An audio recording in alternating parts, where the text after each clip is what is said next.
Sarpanch Santosh Deshmukh हत्याकांडातील mastermind Valmik कराडचे अनेक कारनामे समोर येतात आणि त्यातच एक वेगळी बातमी समोर आली। हत्या आणि खंडणी प्रकरणातला आरोपी वाल्मिक कराडने खंडणी दिली होती असा FIR सध्या चांगलाच गाजतोय आणि त्यामुळे वाल्मिक कराड हा पोलिसांवर दबाव टाकून खोटे गुन्हे दाखल करायला लावत होता या चर्चेला पुन्हा उधाण आलंय। खंडणी उकळणाऱ्या वाल्मिक कराडला खंडणी द्यावी लागली होती यावर कोणाचा विश्वास बसेल का? पण ही FIR बघा, यात एकापेक्षा एक धक्कादायक बाबी पाहायला मिळतात। वाल्मिक कराड याने स्वसंरक्षणासाठी खंडणी दिल्याचं पोलीस तक्रारीत नमूद करण्यात आलं। शिवराज बांगर याने वाल्मिक कराड याच्याकडून 15 लाखांची खंडणी वसूल केली असं धनंजय मुंडे यांच्या जगमित्र कार्यालयातील गणेश उगले याने फिर्यादीमध्ये म्हटलंय। मात्र शिवराज बांगर यांना अडकवण्यासाठी वाल्मिक कराड आणि त्याच्या टोळीने कट रचल्याचा आरोप जितेंद्र आव्हाडांनी केला। शिवराज बांगर ऊसतोड कामगारांच्या हक्कासाठी लढतोय, भगवानगडाच्या पायथ्याला ऊसतोड कामगारांचा मेळावा घेतोय, वंजारी समाजातील हा पोरगा पुढे जड जाणार, हा वेगळं राजकीय अस्तित्व निर्माण करतोय म्हणून त्याला आणि त्याच्या कुटुंबाला धनंजय मुंडे आणि वाल्मिक कराडने 5 वर्ष प्रचंड छळलंय असं ट्विट करत जितेंद्र आव्हाडांनी गंभीर आरोप केलाय। जितेंद्र आव्हाड यांच्याप्रमाणेच अंजली दमानी यांनीही वाल्मिक कराडने खंडणी दिल्याच्या FIR वरती शंका उपस्थित केली। कराडला कोणी धमकी देऊ शकतं हे माझ्या बुद्धीला पटत नाही असं ट्विट अंजली दमानिया यांनी केलं। बीड जिल्ह्यात पोलीस स्टेशन पॉलिटिक्स मोठ्या प्रमाणात चालतं, ही चर्चा अनेक वर्षांपासून होती। विरोधी पक्षातील नेते आणि कार्यकर्त्यांचं राजकारण संपवण्यासाठी त्यांना खोट्या गुन्ह्यात अडकवलं जात असल्याचा आरोप करण्यात येत होता। शिवराज बांगर यांच्या विरोधातील ही FIR पाहिल्यानंतर खोट्या गुन्ह्यात अडकवण्याचा आरोप खरा आहे हे पटतं। परिणामी बीड जिल्ह्यातील पोलीस वाल्मिक कराड आणि त्याच्या आकाचे बटीक होते या आरोपात नक्कीच तथ्य असल्याचं पाहायला मिळतंय। Bureau report, news 18 Lokmat. बीडमधील सरपंच संतोष देशमुख हत्या प्रकरणी दाखल केलेल्या आरोपपत्रातून रोज नवे खुलासे समोर येत आहेत। देशमुखांच्या हत्येसाठी कराड गँगने विशेष हत्यारं तयार केलेली होती। CIDने या हत्यारांची चित्र रेखाटून दोषारोपपत्रात ती सगळी दाखवलेली आहेत। देशमुखांच्या अंगावरील 150 जखमा याच हत्यारांनी झाल्या। गॅसच्या पाईपला वळवून मूठ तयार केली होती, लोखंडी पाईपला क्लच वायर लावलेले होते। नराधामांनी याच हत्यारांनी देशमुखांना मारहाण केली होती आणि कराड गँगने बनवलेल्या हत्यारांमुळे मृत्यू होतो का याचा 3 डॉक्टरांच्या वैद्यकीय पथकाने दिलेला अहवाल देखील CIDने दोषारोप पत्रात जोडलाय आणि या हत्यारांनी मृत्यू होऊ शकतो असं डॉक्टरांनी या अहवालात म्हटलंय।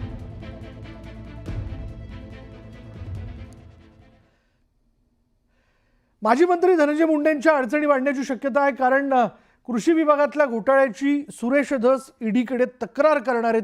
धनंजय मुंडे आणि वाल्मिक कराडनं कृषी विभागाचे 200 कोटी रुपये उचलले असा आरोप जो आहे तो धसांनी केला होता। तसंच वाल्मिक कराडच्या संपत्ती संदर्भातही सुरेश धस ईडीकडे तक्रार करणार आहेत। तक्रार करण्यासाठी माहिती गोळा करण्याचं काम सुरू असल्याची माहिती मिळते। 2 दिवसात सुरेश धस ईडीकडे तक्रार करतील।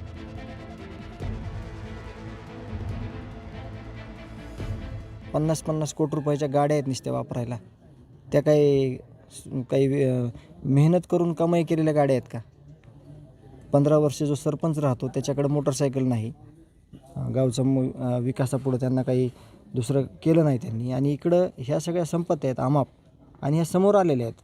ज्या झाकलेल्या आहेत ना ते अजून शोधण्याचा प्रयत्न कोणी करत नाही आहे। जे नावं आलेले आहेत समोर तपासामध्ये त्यांचीच फक्त तपासणी झालेली आहे। बाकीच्या तपासात तुम्ही अजून ज्यावेळेस आकडे येतील त्यावेळेस तुम्ही विसरून जाता की हे म्हणजे कोणता आकडा लक्षात ठेवून कोणता, म्हणजे अशी परिस्थिती आहे एकंदरीत की खूप मोठी ही काळी माया जमा केलेली आहे, आणि त्याच काळ्या मायाच्या जीवावर यांना लोकांचे जीव जरी गेले तरी त्याचं जास्त घेणं देणं नव्हतं।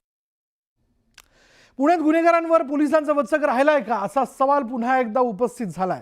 एका मद्यधुंद तरुणाचा अश्लील चाळे करतानाचा व्हिडिओ समोर आलाय। शास्त्रीनगर भागात भर रस्त्यात हा तरुण महिलांसमोर मद्यधुंद अवस्थेत अश्लील चाळे करत होता, तर एका चौकात महिलांच्या समोरच लघुशंका त्यांनी केलेली आहे। भरधाव वेगात तरुण गाडी चालवत होता आणि सकाळच्या सुमारास हा प्रकार घडला।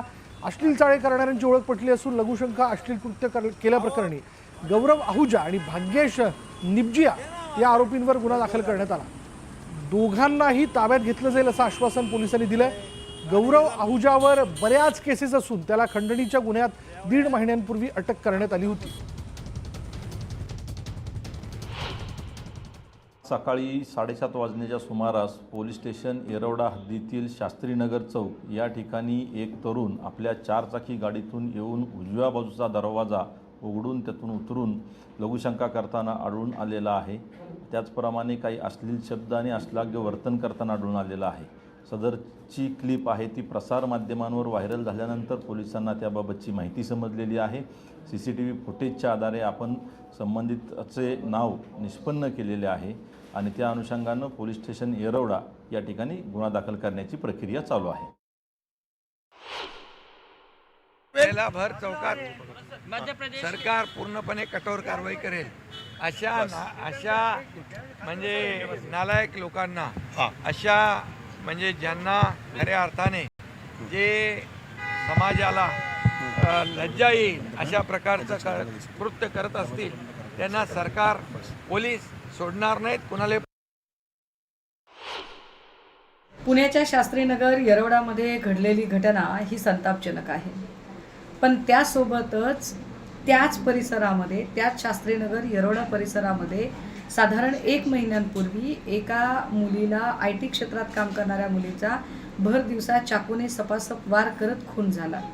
तरी सुद्धा या भागामध्ये पोलिसांची गस्त, म्हणावा तेवढा बंदोबस्त अजूनही वाढत नाही.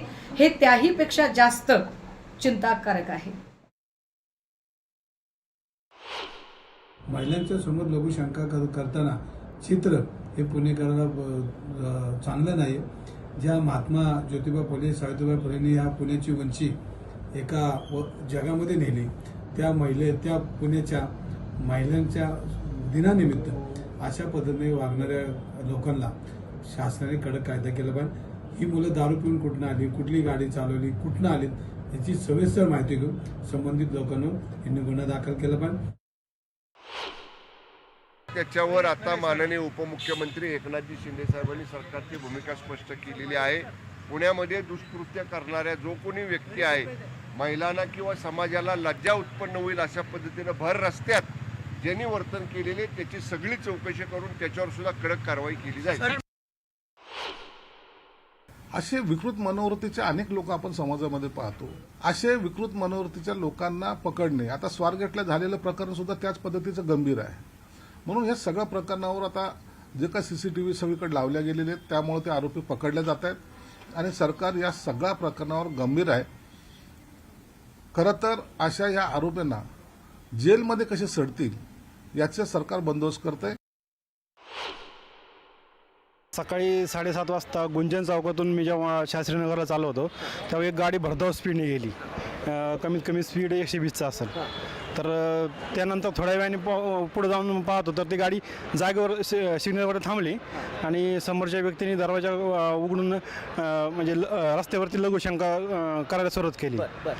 त्यानंतर शेजारी बाजारी म्हणजे मुली वगैरे लेडीज चालल्या होत्या, तर त्यांना थोडंसं म्हणजे असं असली चाळ्यामुळं खराब वाटत होतं.